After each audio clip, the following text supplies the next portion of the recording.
اللہ وبرکاتہ۔ اللہ کے فضل سے ہم آج وادی منی میں موجود ہیں۔ اللہ ہی کا یہ خاص فضل ہے، اگر اس کا یہ فضل و کرم شامل حال نہ ہوتا تو ہم ہرگز آج یہاں موجود نہ ہوتے۔ اس پر اس کا جتنا شکر ادا کیا جائے کم ہے۔ اللہ تعالیٰ سے دعا ہے کہ اللہ تعالیٰ تعدم آخر ہمیں اپنے شکر گزار بندوں میں شامل کر دے۔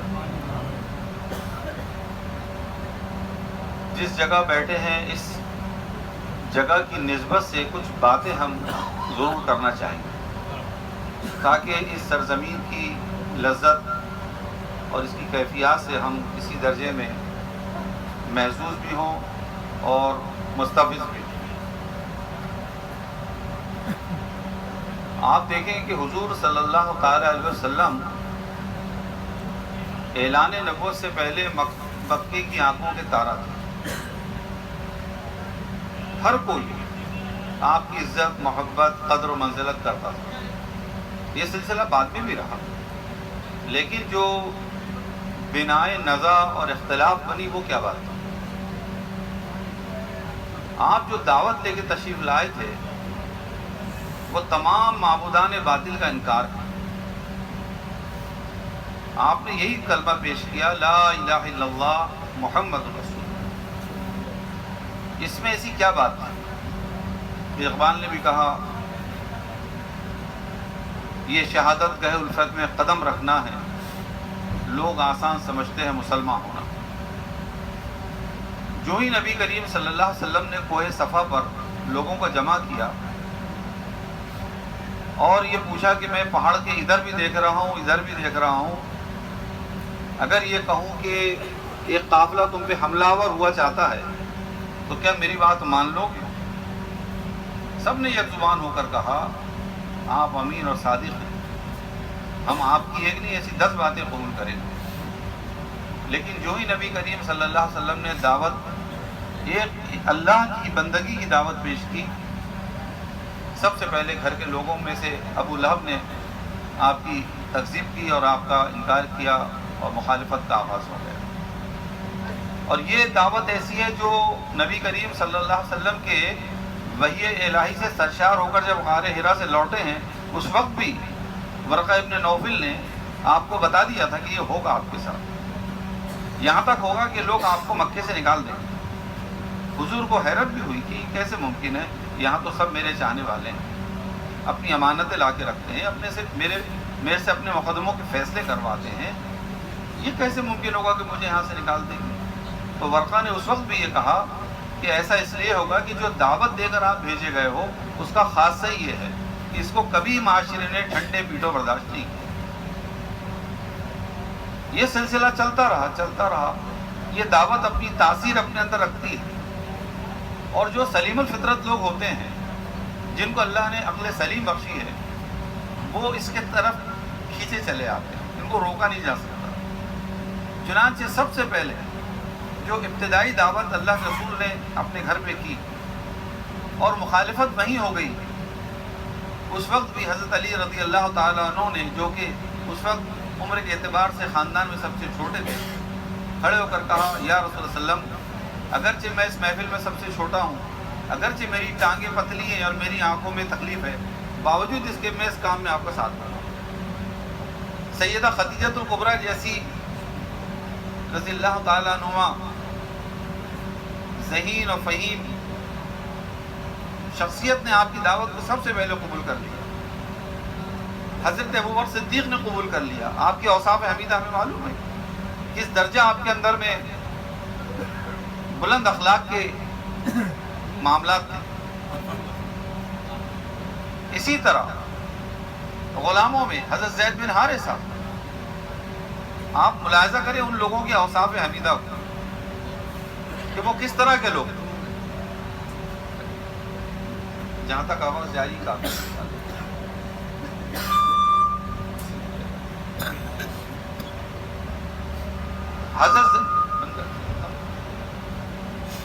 حضرت زید بن حارثہ رضی اللہ تعالیٰ عنہ غلام تھے، حضور کے حضرت خدیجہ رضی اللہ تعالیٰ عنہ کے عقد سے پہلے ہی حضرت خدیجہ نے انہیں بازار سے خریدا تھا. ایک کم سن بچہ کسی ظالم نے کہیں سے اٹھا کر لا کر بازار میں بیچ دیا. حضرت خدیجہ کو ان کا موہنی چہرہ پسند آیا, آپ ان کو اپنے گھر لے آئے, انتہائی شفقت سے اپنے پاس رکھا, اور نبی کریم صلی اللہ علیہ وسلم سے نکاح کے بعد آپ کو ہدیہ پیش کر دیا. حضور نے اس قدر محبت کی زید بن حارثہ کے ساتھ, اس کی اپنے آپ میں مثال ہے. میں یہ نام اس لیے بتا رہا ہوں تاکہ آپ کو معلوم ہو کہ حضور کے قریب آنے والے ابتدائی کردار کے لوگ کون سے. زید بن حارثہ رضی اللہ تعالیٰ عنہ, ان کے والدین تلاش کرتے کرتے مکے آ گئے. ان کو پتہ چلا کہ کسی خلیق انسان کے گھر میں ہمارا بچہ پرورش پا رہا ہے. انہوں نے آ کر اللہ کے رسول سے گزارش کی کہ ہمارا بچہ ایسا ایسا ہم سے جدا ہو گیا اور ہمیں پتہ چلا ہے کہ وہ آپ کے پاس موجود ہے, آپ جو چاہیں ہم اس کی رقم ادا کر دیں, غلامی سے آزاد کرا دیجیے. حضور نے فرمایا زید کہیں باہر گئے ہوئے ہیں, ابھی آتے ہیں تو میں آپ کے سامنے پیش کر دیتا ہوں, اور وہ جانا چاہیں تو آپ ویسے ہی لے جائیں. یہ نبی کے وسلم کی ابتدائی اخلاق.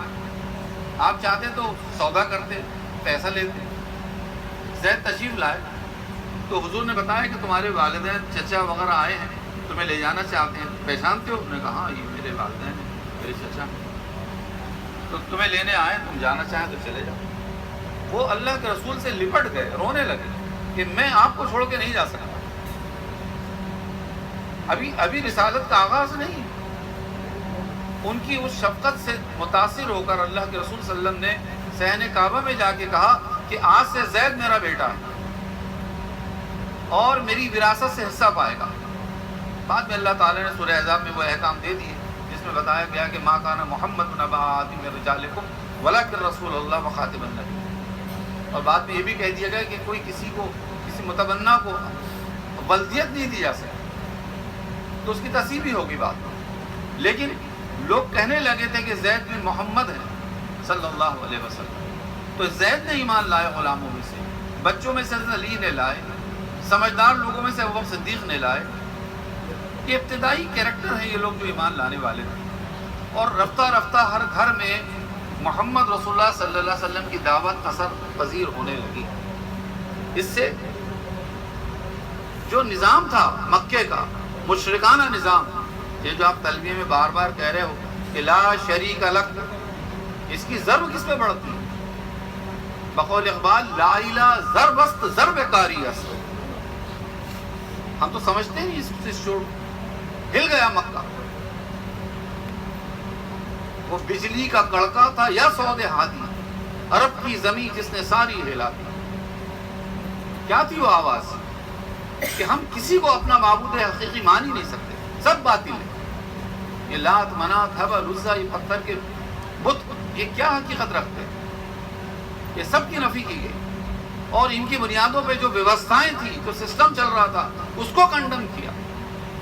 صرف ایک اللہ کی ربوبیت اور ایک اللہ کی حاکمیت اور ایک اللہ کی معبودیت, جس کا ترانہ محمد رسول اللہ صلی اللہ علیہ وسلم نے پیش کیا.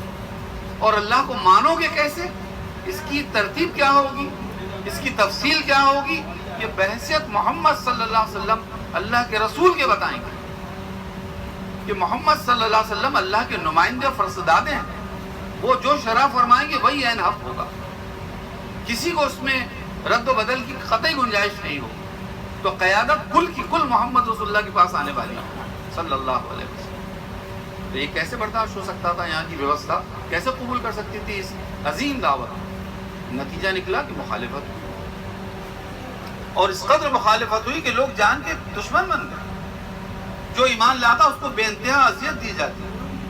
آپ کو معلوم ہے خباب بن ارت رضی اللہ تعالیٰ عنہ کے ساتھ جو ہوا مکے میں, گرم انگارے, یہ سڑک دیکھ رہے ہیں نا, مکے کی سڑک کا بھی اندازہ ہے آپ کو جی. مدینہ طیبہ میں اپنی جوہر رشید سے مسجد نبی میں آنے میں گرمی کی شدت کا احساس ہوتا تھا, اور باب عبدالعزیز سے الماسا تک آنے میں ہی جو تپش اپنا تاثر دیتی ہے وہ آپ کو احساس ہے, تجربہ ہے. تو اس مکے کی سنگلاخ زمین کے اوپر انگارے دہکائے گئے, اور خباب بن ارت رضی اللہ تعالیٰ عنہ کو کہا کہ کرتا اتارو اور لیٹ جاؤ اس انگاروں میں. لیٹ گئے. لٹائے گئے، چربی پگھلی ہے، اس سے انگارے سرد پڑے۔ اس کیفیت میں اللہ کے رسول کے پاس آ کر کہتے ہیں یا رسول اللہ علیہ وسلم میرا حال ملاحظہ کیجیے، آپ دعا نہیں فرماتے۔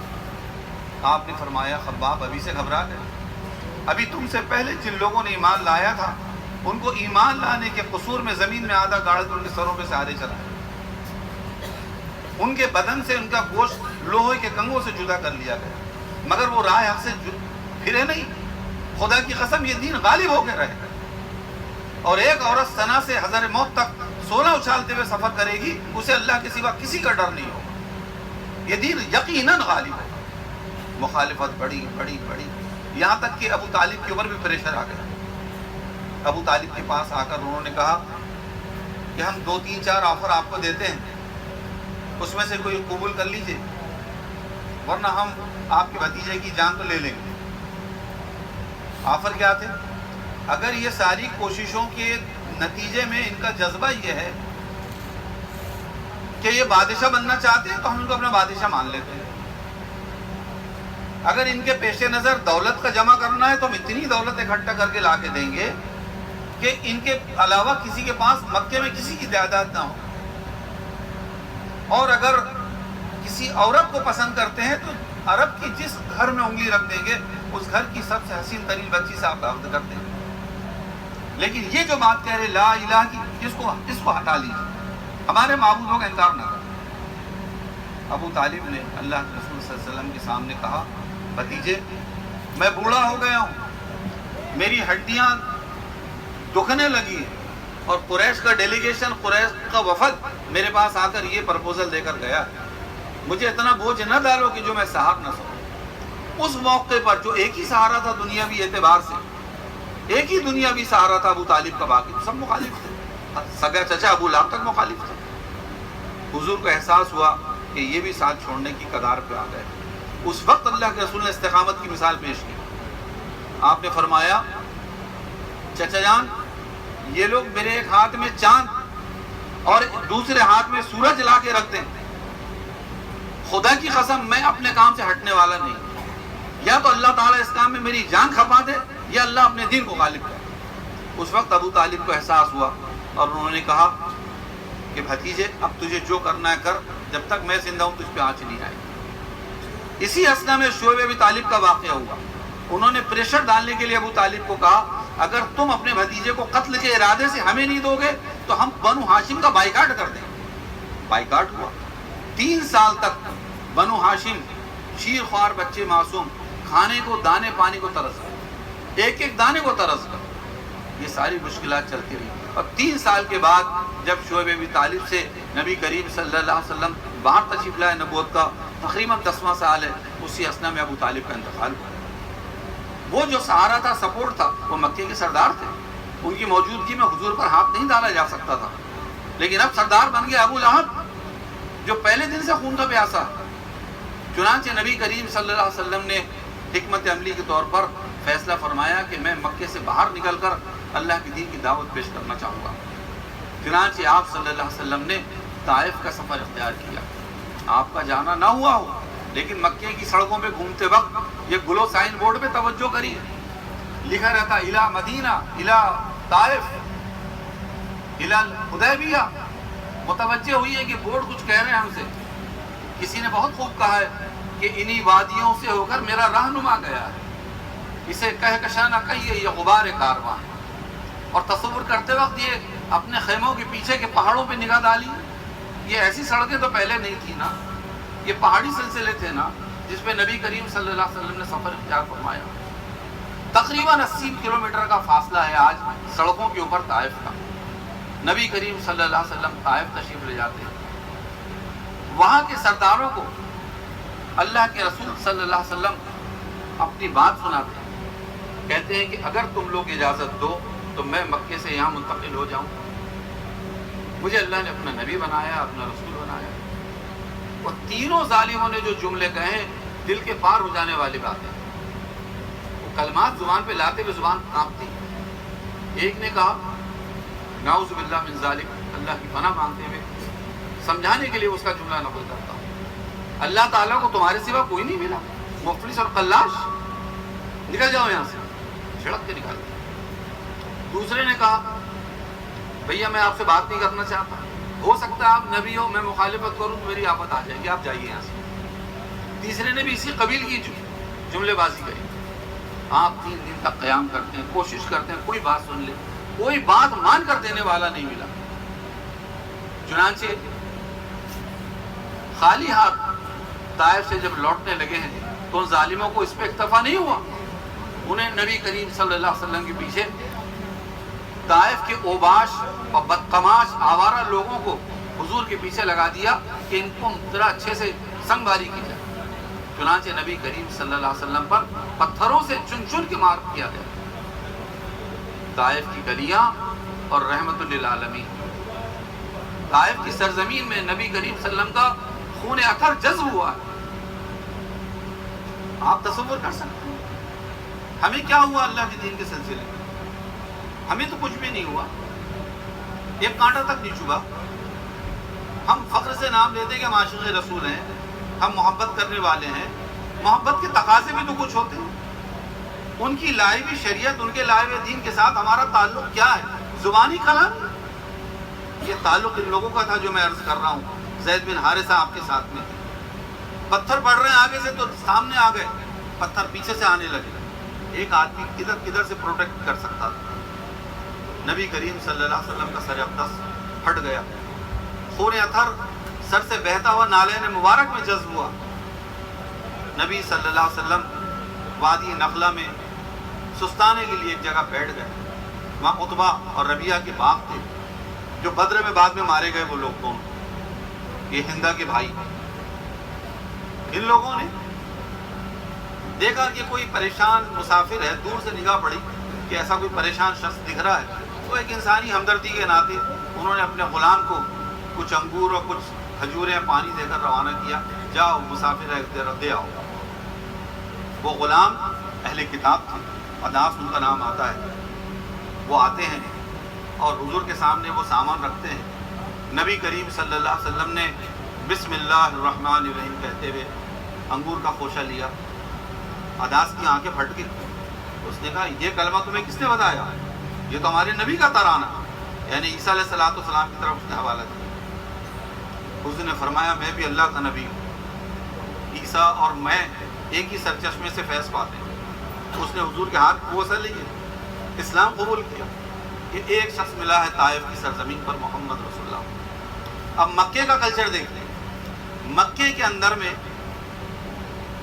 اس زمانے میں جو سسٹم تھا، جیسے آج ویزا کا سسٹم ہے، قبائلی سسٹم میں ایک بار آپ شہر سے باہر ہو گئے تو آپ دوبارہ انٹر نہیں ہو سکتے جب تک کہ آپ کے شہر کا کوئی قبیلہ طاقتور عنصر آپ کو پروٹیکشن نہ دے، کوئی پناہ نہ دے۔ یہ قاعدہ تھا، قاعدے کو فالو کرنا پڑا تھا، آپ کو ویزا لے کے آنا پڑا، بغیر ویزا کے تو آپ یہاں بھی نہیں آ سکتے۔ تو ایک طرح کا یہ ویزا ہی تھا جو نبی کریم صلی اللہ علیہ وسلم کو درکار تھا۔ جب مکہ قریب آیا تو نبی کریم صلی اللہ علیہ وسلم نے حضرت زید بن حارثہ کو ایک مشرک کے پاس بھیجا اور کہا اس سے جا کر کہو کہ محمد پناہ چاہ رہے ہیں، مکے کے داخلے کی اجازت چاہیے۔ زید ان کے پاس جاتے ہیں رضی اللہ تعالیٰ، اسے منع کر دیا تو کہا کہ بھائی میں محمد صلی اللہ علیہ وسلم کی قدر منزلت کرتا ہوں، ان سے مجھے وصیت ہے، لیکن میری طاقت اتنی نہیں ہے کہ سارے عرب قبائل سے میں تنہا مقابلہ کر پاؤں۔ آگے اداس یا رسول اللہ، اس نے تو منع کر دیا۔ آپ نے کسی دوسرے کا حوالہ دیا کہ وہاں جا کے بات کرو۔ وہاں گئے، کتنے خطرے رہے ہوں گے اس زمانے میں۔ خود حضور کو خطرہ ہے تو زید کو کیسے خطرے نہیں ہوں گے؟ وہاں جاتے ہیں، وہ دوسرے نے بھی تقریباً یہی بات کہی۔ حضور نے تیسرے کے پاس بھیجا، اس کا نام تاریخ میں آتا ہے مطعم بن عدی، مشرک۔ اس کو جا کے کہو کہ اللہ کے رسول پناہ چاہ رہے ہیں مکے میں داخلے کی۔ مطعم نے کہا اچھا، ان سے کہو آ جاؤ، میں نے پناہ دے دی۔ حضرت زید خوش ہو گئے واپس، اللہ کے رسول چلیں، مطعم نے پناہ دے دی۔ حضور کی فہم و فراست پہ سلام۔ آپ نے فرمایا ایسا نہیں جائیں گے، ہم داخل ہوں تو کوئی ہم پہ حملہ کر دے تو وہ تو کہے گا مجھے تھوڑی پتا تھا کہ تمہیں امان ملی، متم سے کہو کہ وہ آئے اور اعلان کے ساتھ مجھے مکے میں داخل کرے۔ چنانچہ زید پھر تشریف لے گئے۔ حضرت متم نے، حضرت زید بن حارثہ نے متم سے حضور کا پیغام سنایا۔ متم بن عدی نے کہا ان کی بات درست ہے، اس کے 6 جوان بیٹے تھے، اس نے اپنے بیٹوں کو بلایا، ان کو اسلحہ اور نیزوں سے آراستہ کیا اور نیزہ پکڑ کر مکے کی گلیوں میں کہتا پھرا ہے، لوگوں گواہ رہو میں نے محمد کو امان دی۔ نبی کریم صلی اللہ علیہ وسلم کے قلب اطہر پر کتنا بوجھ رہا ہوگا، کہاں حضور اور کہاں ایک مشرک جس کی پناہ میں محمد رسول اللہ مکے میں داخل ہو رہے ہیں۔ یہ کیا وجہ تھی؟ یہ دین کی ساری محنت، یہ دین کی ساری محنت ہو رہی ہے۔ یہ دین ایک ایک شخص تک پہنچ جائے، ہر شخص جہنم کی آگ سے بچ جائے، جو باطل نظریات ہے اس کا کل کا کل استحصال ہو جائے، اللہ کا دین غالب ہو جائے، یہی محنت ہے۔ چنانچہ اسی اسنا میں نبی کریم صلی اللہ علیہ وسلم کو اطلاع ملی کہ حج کا وقت آ گیا ہے، لوگ خیمے میں آ گئے ہیں، تو آپ صلی اللہ علیہ وسلم اسی وادی میں، آپ کو اجازت تھی اس اسنا میں حج کے ایام میں کہ آپ جا کر خیموں کے اندر اللہ کے دین کا پیغام سنا سکیں۔ چنانچہ آپ صلی اللہ علیہ وسلم اسی طرح حج کے موسم پر کسی خیمے میں تشریف لے گئے، وہاں پر یثرب کے 7 لوگ آئے تھے۔ مدینہ جس کا آج نام ہے، اس بستی کا تاریخی نام یثرب ہے، وہاں سے 7 لوگ آئے۔ نبی کریم صلی اللہ علیہ وسلم نے انہیں اپنا تعارف کرایا، کہا کہ میں اللہ کا نبی ہوں، اگر تم اسلام قبول کر لو تو تمہیں اللہ کی طرف سے مغفرت کا وعدہ ہے۔ ان لوگوں نے، وہ اوس و خزرج کے لوگ تھے، انہوں نے آنکھوں سے حضور کی طرف دیکھا اور اپنے لوگوں کی طرف متوجہ ہوئے۔ تھوڑا سا یہاں مدینہ کی تاریخ بھی سمجھ لیں۔ مدینہ آباد کیا ہے دراصل یہودیوں نے۔ 3 قبیلے ہیں یہود کے، بنو قریظہ، بنو نذیر اور بنی قینقاع، یہ 3 خطرناک قبائل تھے، اور ان کی کتابوں میں ہے کہ نبی آخر الزمان جو آئیں گے وہ کھجوروں کی بستیوں میں آئیں گے، تو انہوں نے اپنے آپ کو اس علاقے میں لا کے آباد کیا، اور مدینے کا اصل آباد کار شخص جو تھا یثرب اس کا نام تھا، اسی کے نام پر اس شہر کو آباد کیا گیا۔ اور 2 قبیلے تھے عرب، ایک اوس اور ایک خزرج۔ تو یہ اوس و خزرج یہودیوں سے سنتے آئے ہیں کہ ایک نبی آخر الزمان آنے والے ہیں، تو انہوں نے آپس میں ایک دوسرے کی آنکھوں میں جھانکا اور کہا اس سے پہلے کہ یہودی بازی مار لیں، ہم اللہ کے رسول کو اپنے ہاتھ سے قبول کر لیں، یہ سنہرا موقع ہمیں ہاتھ آیا۔ چنانچہ انہوں نے نبی کریم صلی اللہ علیہ وسلم پر ایمان لایا اور نبی کریم صلی اللہ علیہ وسلم کو مدینہ طیبہ آنے کی دعوت پیش کی۔ اسی اسنا میں وہ واقعہ آیا تھا جسے بیت عقبہ کا نام دیا گیا۔ حضرت سعد بن عبادہ رضی اللہ تعالیٰ عنہ جو قبیلہ اوس کے سرداروں میں سے تھے، آپ نے کہا ٹھہر جاؤ اے اہل یثرب، رکو، کل کوئی مشکل آئے اور ان کا ساتھ چھوڑ دو، یہ نقصان دہ بات ہوگی، اس سے بہتر ہے کہ اندازہ لگا کہ آج آپ انکار کر دو، یہ مان کے چلو کہ ان کو مدینہ بلانے سے ہمارے نونہال اور ہمارے شرفا اور بزرگ قتل اور ہلاک ہوں گے، ہماری عورتیں لونڈیاں اور داس بنا دی جائے گی۔ ان سب کے سب نے یک زبان ہو کر کہا کہ ہم اپنے اشراف کو اور اپنے بچوں کو قتل کے اندیشے میں ڈال کر محمد رسول اللہ کی حفاظت ایسے کریں گے جیسے کوئی اپنے اہل و عیال کی حفاظت کرتا ہے۔ چنانچہ وہ چلنے لگے۔ چلتے وقت انہوں نے اللہ کے رسول سے کہا کہ یا رسول اللہ صلی اللہ علیہ وسلم، اب ہماری تو ملاقات آپ سے اگلے سال ہوگی، اب 1 سال تک ہم اللہ کا دین سیکھیں گے کیسے؟ چنانچہ آپ ہمیں کوئی معلم عنایت کر دیجیے۔ تو نبی کریم صلی اللہ علیہ وسلم نے 2 استاد، 2 مربی ان کے ہمراہ روانہ فرمایا۔ نمبر 1 مصعب بن عمیر شہید احد رضی اللہ تعالیٰ عنہ، ایک، اور نمبر 2 حضرت عبداللہ ابن ام مکتوم جو نابینا تھے رضی اللہ تعالیٰ عنہ، جن کی شان میں سورہ عبس نازل ہوئی۔ یہ 2 لوگوں کو اللہ کے رسول نے مدینہ روانہ کیا۔ حضرت عبداللہ تو اپنی آنکھوں کے عذر کی بنا پر ایک جگہ بیٹھ کے تربیت فرماتے تھے، لیکن حضرت مصعب بن عمیر نوجوان تھے، آپ نے گھر گھر جا کر اللہ کے دین کا خوب چرچا کیا۔ ان کا تو نام ہی پڑ گیا تھا مدینے میں قرآن کا پڑھانے والا، جاء المقری، وہ آیا قرآن کا سنانے والا، وہ آیا قرآن کا پڑھانے والا۔ 1 سال کی محنت کے نتیجے میں حضرت مصعب کے ہاتھ میں 70 یا 72 لوگوں نے ایمان قبول کیا، اور اگلے سال جب وہ آئے ہیں تو بیت عقبہ ثانیہ کے موقع پر اللہ کے رسول کو صحابہ کرام نے ہجرت کا پرپوزل پیش کیا. ان کے پرپوزل پہ اللہ نے ہجرت کی سند روانہ کر دی اور نبی کریم صلی اللہ علیہ وسلم کو یہ مینا کے میدان سے اللہ کا وہ عطیہ ملا جو حضور نے خود سے نہیں سوچا تھا کہ یہاں سے اتنی بڑی کامیابی ہاتھ آئے. تو آج ہم مینا میں ہیں, کل ہم عرفات میں ہوں گے انشاءاللہ. عرفات میں عرفات کی بات کریں. مینا کا جو اصل خلاصہ ہے وہ کیا ہے کہ یہاں پر اللہ کے دین کی دعوت کے لیے ہم جمع ہوں, اللہ کے دین کی بنیاد پہ جمع ہوں. تو اللہ سے ہم دعا کریں کہ جس دین کی نسبت سے اللہ نے ہمیں اس مقام پر لا کے مغفرت کے پروانے عنایت کیے ہیں, اللہ تعالیٰ اس دین کی قدر و منزلت کرنے کی ہمیں توفیق عطا فرمائے. ایک بات یاد رکھیں, کسی نے کہا ہے, کسی مفکر کی بات ہے, نعمتوں کی قدر نعمتوں کے چھن جانے کے بعد ہوا کرتی ہے. ابھی معمولی سے تجربے کی بات ہے, ہم لوگ الماسا میں تھے اور آج عزیزیہ میں ہیں. تو الماسا کا احساس وہاں جا کے ہو رہا ہے. الماسا میں تھے تو ہمیں اندازہ نہیں تھا کہ ہم کتنے قریب ہیں, لیکن یہاں آ گئے تو ایک عمرہ کرنے کے بعد دوبارہ جانے کی توفیق مشکل سے ہی کسی کو حاصل ہوئی. ٹھیک, تو اسی طرح. اور دوسری بات, جو لوگ نعمتوں کی قدر نہیں کرتے ان سے نعمتیں لے لی جاتی. ہم اپنے آپ کو مسلمان سمجھتے رہیں, یہ ہمارا سمجھ کا معاملہ ہوگا, مگر اللہ تبارک و تعالیٰ کی نگاہ میں ہمارا مقام کیا ہوگا یہ اللہ ہی بہتر جانے.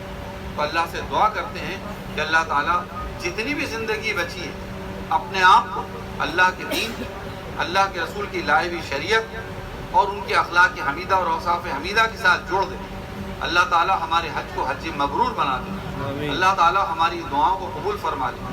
اللہ تعالیٰ تا دم آخر اسلام پہ دائم اور قائم رکھ. ربنا تقبل منا انک انت السمیع العلیم وتب علینا انک انت التواب الرحیم.